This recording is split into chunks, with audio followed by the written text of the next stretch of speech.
Halo guys, sebelum masuk ke cerita, Mimin mau memberikan sebuah info yang sangat menarik. Apabila kalian ingin mendapatkan sejumlah uang yang sangat berlimpah hanya dengan bermain game, maka kalian langsung saja mendownload sebuah aplikasi yang bernama Xwall yang linknya sudah Mimin taruh di dalam deskripsi.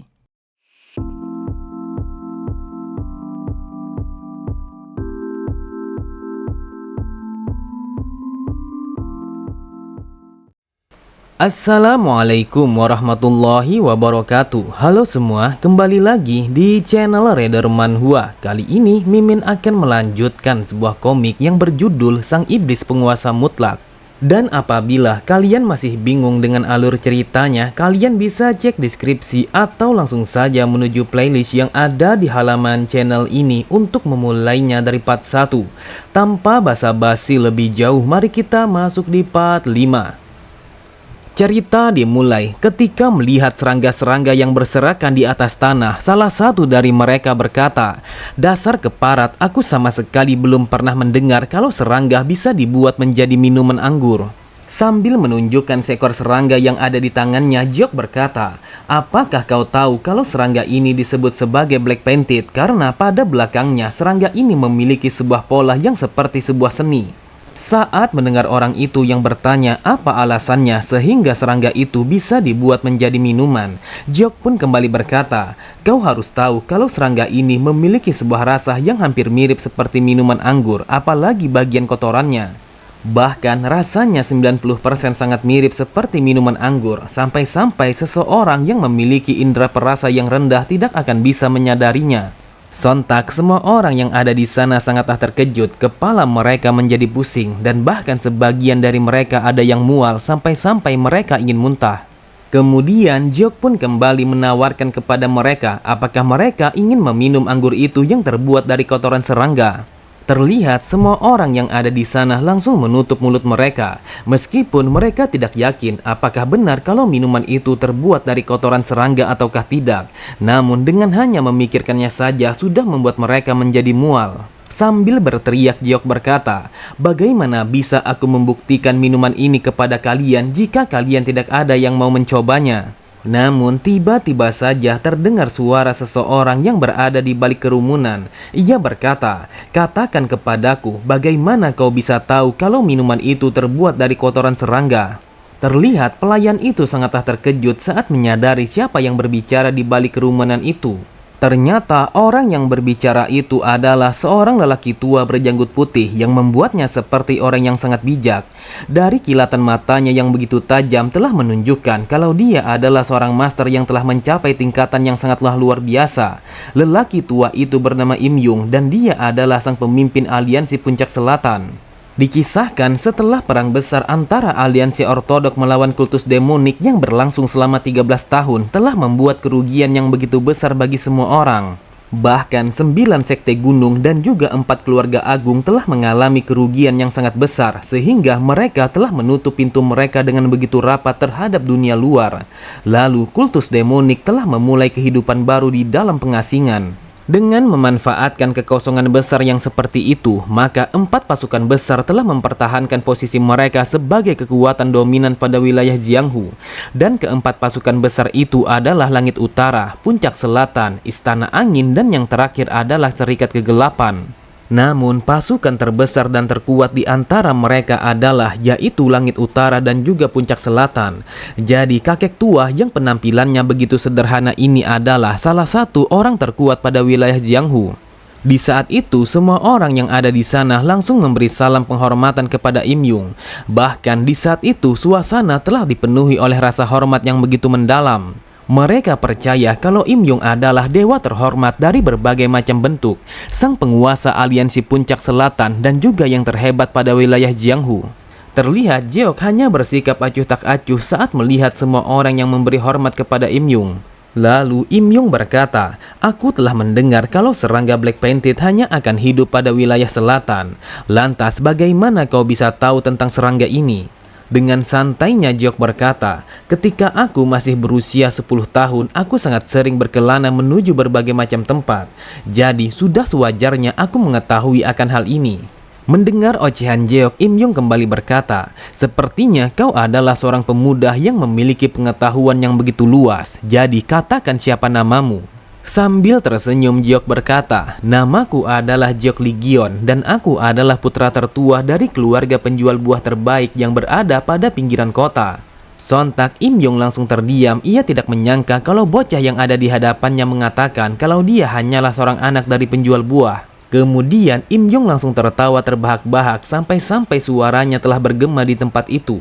Akan tetapi di dalam pikirannya Im Yong menyadari kalau Jeok telah menyamarkan identitasnya yang sebenarnya.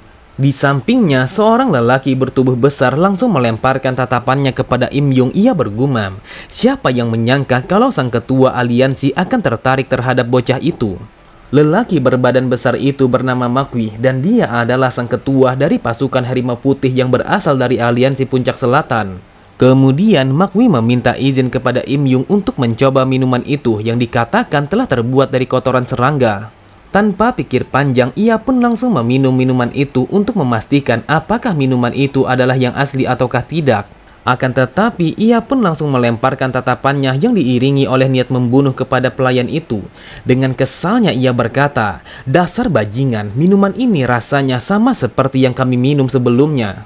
Sontak semua orang yang ada di sana sangatlah terkejut setelah mendengar perkataan Makwi yang mengatakan kalau minuman itu adalah minuman yang mereka minum di dalam penginapan.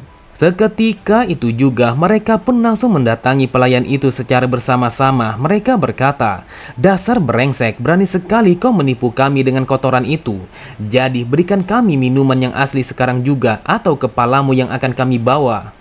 Terlihat pelayan itu mencoba meminta bantuan kepada pengawalnya ketika ia ditarik paksa oleh semua orang. Namun kedua penjaga itu mengatakan kalau mereka tidak ingin ikut campur di dalam masalah itu karena sang pemimpin aliansi Puncak Selatan berada di hadapan mereka. Terlihat Jeok hanya tersenyum saat mendengar pelayan itu yang berteriak sejadi-jadinya sembari mengatakan, "Apakah kau tahu siapa seseorang yang berada di belakangku? Apabila kalian berani menggangguku, maka kalian semua akan mati." Di saat itu, Li Chu langsung berjalan menghampiri Jeok yang masih berdiri dengan santainya di tempat itu. Lalu ia pun memberi hormat kepada Jeok sembari berkata, "Wahai tuan muda, aku benar-benar ingin mengucapkan rasa terima kasihku kepadamu karena berkatmulah kami telah terlepas dari masalah yang begitu besar." Akan tetapi Li Chu begitu heran saat mendengar Jeok yang berkata, "Tentu saja kalau bukan aku, siapa lagi yang akan melakukan sesuatu yang luar biasa seperti ini? Terlebih lagi aku juga telah menyelamatkan putrimu itu." Sambil tersenyum, Jeok pun melanjutkan kata-katanya, "Jadi mulai dari sekarang aku menantikan kalau aku akan diperlakukan seperti seorang penyelamat bagi keluargamu." Kemudian Jeok pun mengajak Li Chu untuk kembali ke rumah mereka. Jeok berkata, "Karena aku adalah sang penyelamat, sepertinya aku harus merepotkanmu untuk sementara waktu sampai turnamennya telah selesai." Pada sisi yang lain, sambil memperhatikan kepergian Jeok, Makwi berkata, "Dia adalah seseorang yang sangat menarik." Akan tetapi Im Yong mengatakan bahwa bocah itu jauh lebih menarik daripada yang bisa mereka bayangkan. Im Yong pun berkata, "Saat pertama kali aku melihat bocah itu, aku telah diliputi oleh perasaan yang aku kira kalau aku tidak akan pernah merasakannya lagi. Perasaan yang aku rasakan saat ini adalah gabungan dari gemetar, semangat, putus asa, gembira, kekosongan, dan juga rasa ambisi telah muncul di dalam diriku. Dan perasaan ini sama halnya seperti ketika aliansi Puncak Selatan yang jatuh ke tanganku. Jujur saja, aku bahkan tidak tahu mengapa aku merasakan sesuatu yang sangat dahsyat seperti ini setelah melihat bocah itu." Makwi bergumam, sang pemimpin aliansi yang aku kenal memiliki sebuah wawasan yang cukup kuat untuk memperhatikan siapa saja. Namun dia mengatakan kalau dia tidak tahu alasannya. Jika sang pemimpin mengakui kalau dia tidak tahu alasannya, aku yakin sudah pasti kalau bocah itu begitu spesial sehingga membuat sang pemimpin sangat tertarik kepadanya. Cerita berpindah. Di dalam kegelapan malam, terdengar suara hembusan nafas yang tersengal-sengal dari seseorang yang sedang melarikan diri. Sangat jelas terlihat kalau tubuhnya telah berlumuran dengan darah yang seakan-akan kalau dirinya telah dikejar oleh sesuatu yang mengancam nyawanya. Sambil berlari, orang itu bergumam, "Dasar sialan, aku harus bergerak dengan sangat cepat untuk melepaskan diri dari kejaran mereka. Aku harus secepat mungkin memberikan peringatan kepada mereka karena nasib Jiang Hu akan bergantung pada hal ini." Namun tiba-tiba saja ia sangatlah terkejut ketika seseorang yang bergerak dengan begitu cepat telah menyusul pelariannya. Ia pun langsung menarik bilah pedangnya dan bersiap untuk menghabisi orang itu. Akan tetapi ia pun langsung menghentikan niat membunuhnya ketika seseorang yang mengejarnya telah menunjukkan sebuah benda yang berwarna emas.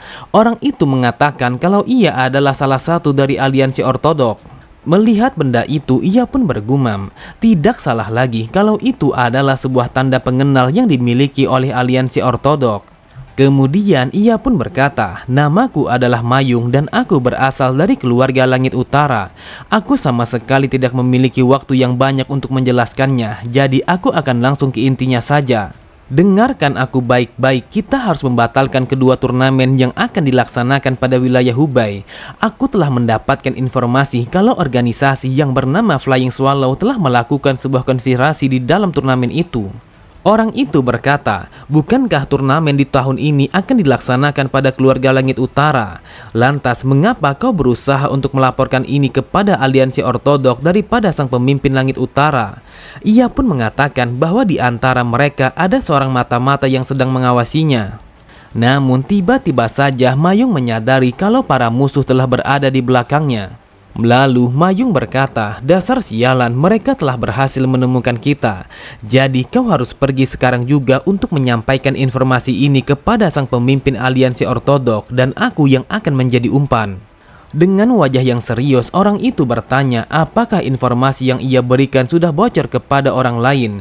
Mayung pun mengatakan kalau ia sama sekali belum memberikan informasi itu kepada siapapun.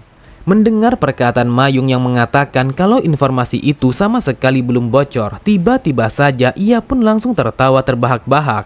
Terlihat Mayung begitu heran ketika melihat ekspresi orang itu yang telah berubah secara drastis.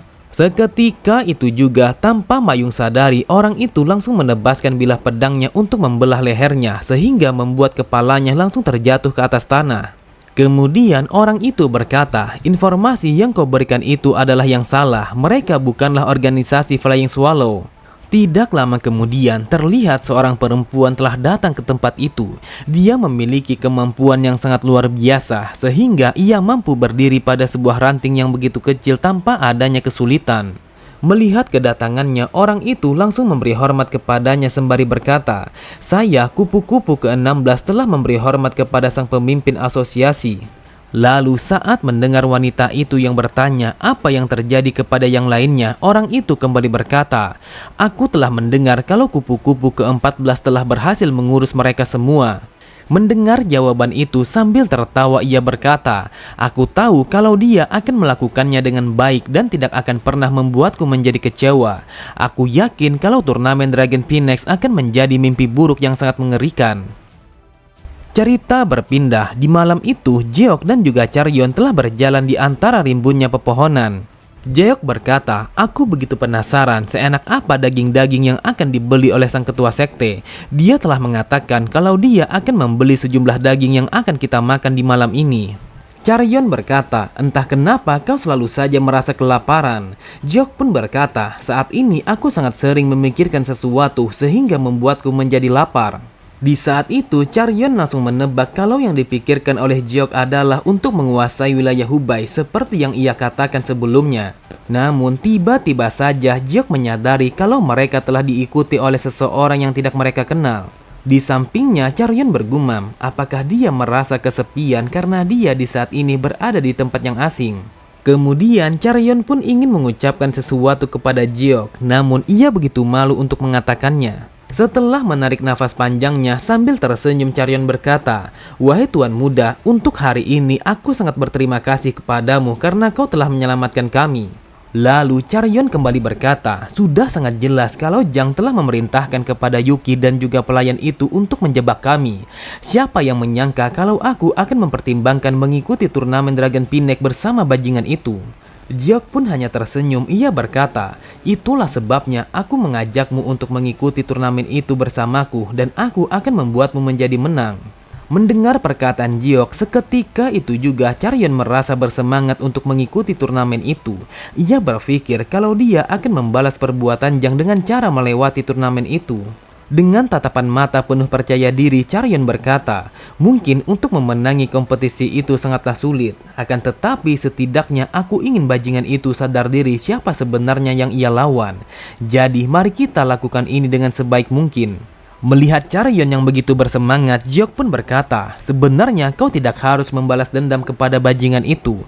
Tetapi jika kau sangat ingin melakukannya, maka lakukanlah. Kemudian Jiok pun melemparkan pandangannya ke arah belakang. Ia menyadari kalau seseorang yang mengintai mereka telah berada di belakangnya. Lalu Jiok pun berkata, sebelum kita melakukan itu, sepertinya kita harus mengurus bajingan ini terlebih dahulu. Ternyata orang itu adalah Yuki, seseorang yang telah menjebak Charyeon bersama ayahnya di dalam penginapan musim semi. Yuki berkata, apakah kau orangnya yang telah membuat tuan muda menjadi kesal? Seorang mata-mata yang aku taruh pada penginapan itu baru saja memberitahuku kalau ada orang aneh yang dengan sengaja menghancurkan segalanya.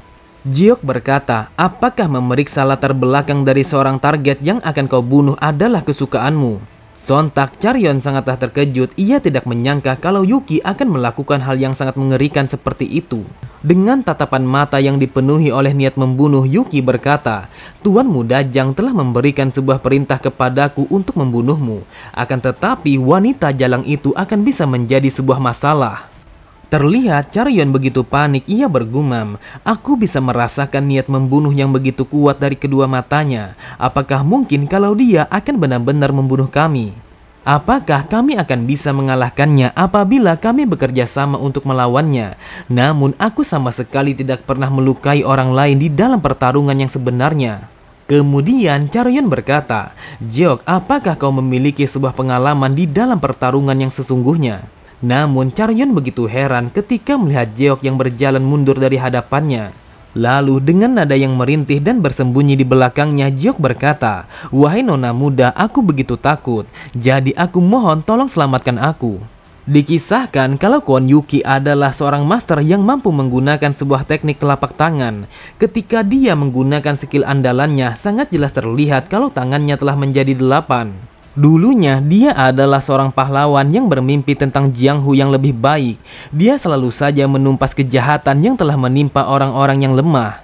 Akan tetapi hanya para penjahat yang selalu berkembang dan juga menghalangi niat baiknya untuk menolong orang lain. Pada akhirnya ia pun menyadari jika perbedaan di antara baik dan juga jahat sama sekali tidak ada artinya. Karena mentalnya untuk menjadi seorang pahlawan telah terguncang, tanpa ia sadari saat ini ia telah berubah sepenuhnya menjadi seorang penjahat yang sempurna. Charyeon bergumam, aku tidak menyangka kalau aku akan berhadapan langsung dengan seorang penjahat yang sesungguhnya. Bahkan kemampuan dan juga pengalaman kami di dalam pertarungan sangatlah jauh bagaikan bumi dan langit. Di sampingnya, Jiok menyadari kalau Charyeon begitu gugup untuk bertarung melawan Yuki. Lalu Jiok pun memberikan sebuah arahan kepada Charyeon untuk menarik bilah pedangnya. Tanpa pikir panjang, Charyeon secara perlahan langsung menarik bilah pedangnya itu. Dari tatapan matanya sangat jelas terlihat kalau Charyeon begitu siap untuk bertarung melawan Yuki, seorang penjahat yang sesungguhnya. Charyeon berpikir, untuk saat ini aku tidak bisa hanya diam dan membiarkan hal ini akan terjadi begitu saja.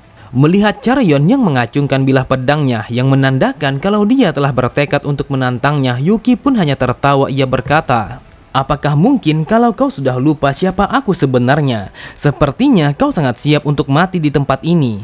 Setelah mengatakan itu, ia pun langsung bergerak dengan sangat cepat untuk melancarkan sebuah serangan kepada Charyeon. Akan tetapi Charyeon langsung melompat ke arah samping untuk menghindari serangan itu. Charyeon bergumam, aku sama sekali tidak memiliki pilihan lain selain menggunakan teknik gerakan untuk menghindarinya. Namun tanpa ia sadari, salah satu dari kakinya telah tersandung sebuah akar sehingga tubuhnya telah kehilangan keseimbangan.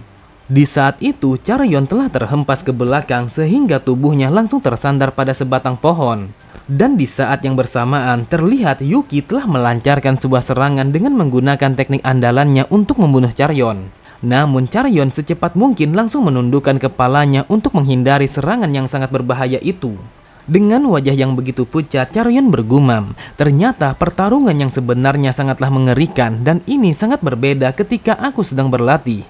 Dengan melihat wajahnya saja sudah membuatku merasa ketakutan. Apakah aku benar-benar akan mati di tempat ini? Namun Charyeon langsung tersadar ketika Jeok yang berteriak dari arah kejauhan. Jeok berkata, "Jangan pernah bergantung kepada teknik gerakanmu, akan tetapi biarkanlah tubuhmu yang mengikuti aliran dari pedangmu itu. Dengarkan aku baik-baik, bukan kakimu yang menggerakkan bilah pedangmu, akan tetapi gerakan pedangmu lebih dulu dan biarkan kedua kakimu yang mengikutinya." Mendengar arahan Jeok, Charyeon langsung menarik nafas panjangnya untuk menenangkan pikirannya. Di saat itu, ia berpikir untuk berfokus terhadap bilah pedangnya. Terlihat Yuki hanya tertawa. Ia berkata, "Dasar sialan, apa yang kau lakukan? Kau mencoba untuk memberi arahan kepadanya, sedangkan yang kau lakukan hanyalah bersembunyi di tempat lain."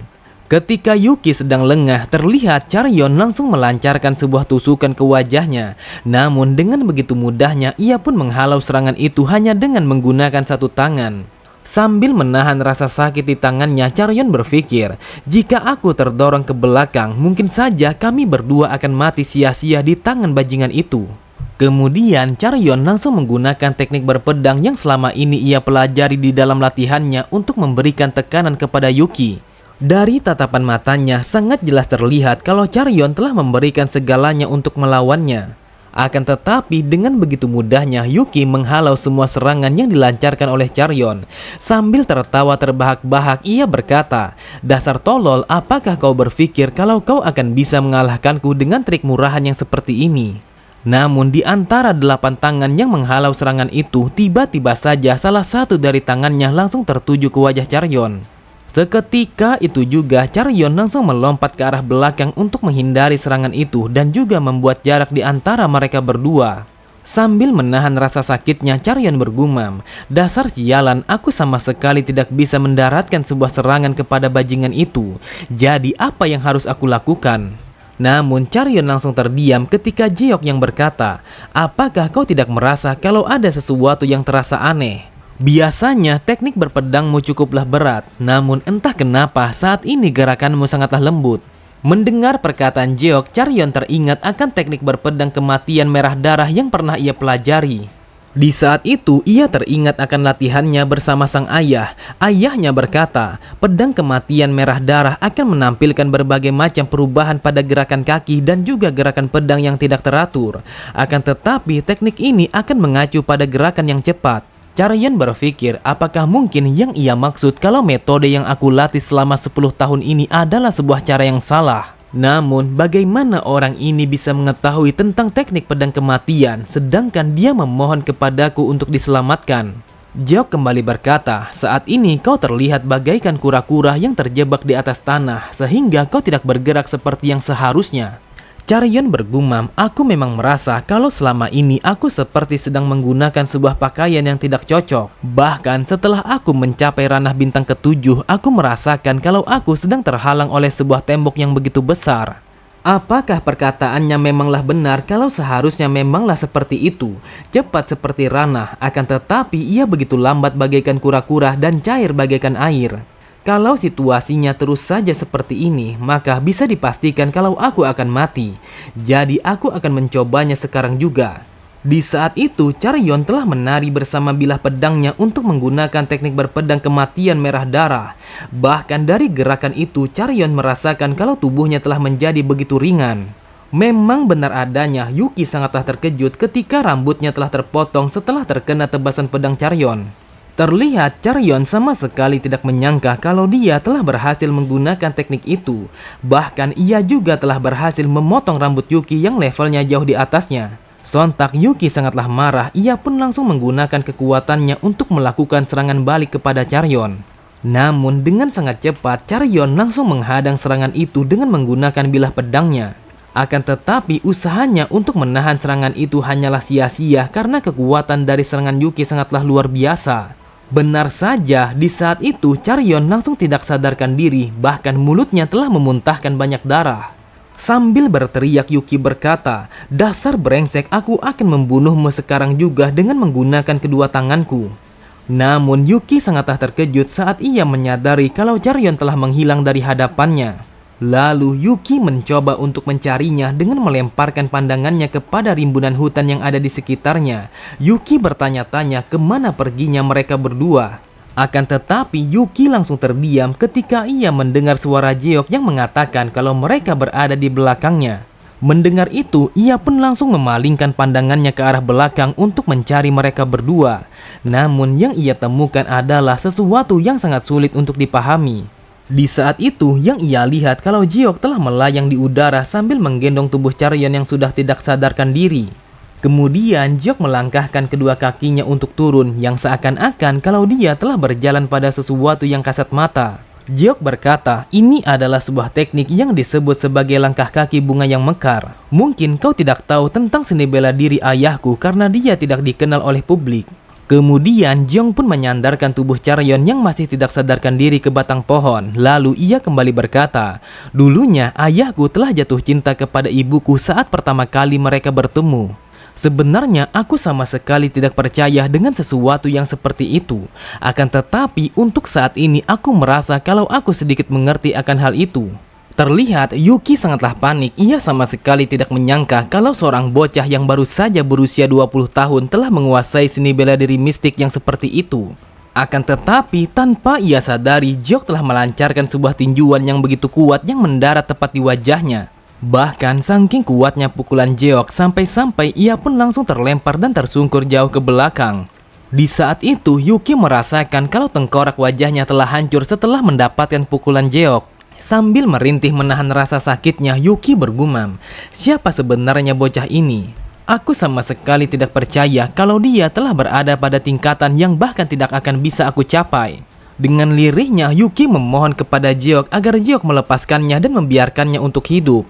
Di saat itu, Jeok hanya berjalan menghampirinya sembari berkata, apakah kau tahu mengapa aku sangat benci kepada ayahku sendiri?